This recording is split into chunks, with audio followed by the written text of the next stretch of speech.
At ngayon, balikan natin ang tampok na kasaysayan sa ating dulang. May pangako ang bukas.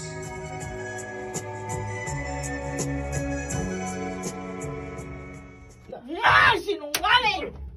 Laos na yung dahilan mo! Sinampal mo ako? Tandaan mo to, ha?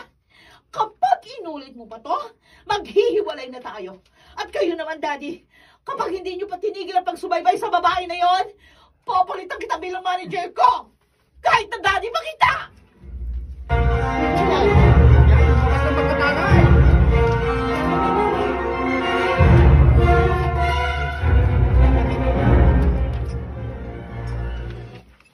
Besh! Besh! May good news ako sa'yo. Parang ang sayo niyo po, Tita Ludi. Ay! Nandito ka pala, Nika baby. Nag-practice po ako ng isang song para sa guesting ko bukas sa TV. Ay, buti na rin na narito ka para marinig mo ang news ko. Ano ba yon, Bessie? Ito, Besh, ha?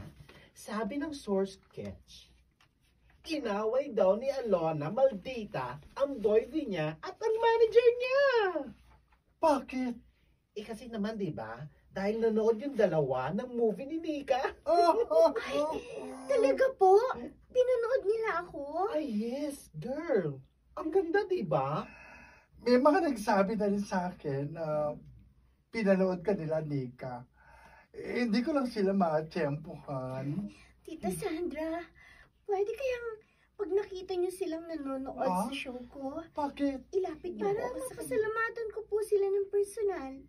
Baka sa pamamagitan nun, magkabati na kami ni Alona. Ayoko naman po talaga siyang maging kaaway. Matatahimik po ako at magiging masaya po ako kung magiging kaibigan ko po siya.